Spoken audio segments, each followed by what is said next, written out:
Hello everyone. ఏదైనా special డేస్‌లో mutton తీసుకొచ్చినప్పుడు కుక్ చేయాలంటే, కుక్ చేయడంలోనే టైం అంతా గూడా సరిపోయినట్టుగా అనిపిస్తుంది. అందుకనే చాలా ఫాస్ట్‌గా అండ్ టేస్టీగా కుక్ చేసుకోవాలంటే ఇలా కుక్కర్‌లో అయితే చేస్తూ ఉంటాను.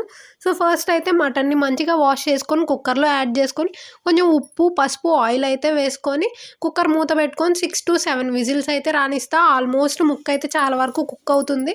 ఇంకా నెక్స్ట్ అయితే ఒక గిన్నెలో కావాల్సినంత ఆయిల్‌ని యాడ్ చేసుకొని, పచ్చిమిరపకాయ, ఉల్లిపాయ, టొమాటో కాస్త పసుపునైతే వేసుకొని మంచిగా ఫ్రై అయిన తర్వాత దాంట్లోనే అల్లం వెల్లుల్లి పేస్ట్, మనకిష్టమైతే కొబ్బరి పేస్ట్ కూడా యాడ్ చేసుకొని పచ్చివాసన అంతా కూడా పోయిందాకా ఫ్రై చేసుకొని, మనం ముందుగా కుక్ చేసిన మటన్ ముక్కలనైతే యాడ్ చేసుకొని, మన గ్రేవీకి సరిపడినన్ని వాటర్‌ని యాడ్ చేసుకొని, ముక్క కంప్లీట్‌గా కుక్ అయింది అనుకున్న తర్వాత కారాన్ని, ఉప్పుని, గరం మసాలా, కాస్త కసూరి మేతి వేసుకొని ఒక 2 మినిట్స్ ఫ్రై చేసుకుంటే మటన్ కర్రీ అయితే చాలా ఈజీగా అండ్ టేస్టీగా అయితే రెడీ అవుతుంది. ఖచ్చితంగా ట్రై చేయండి. చాలా టేస్టీగా కుదిరింది.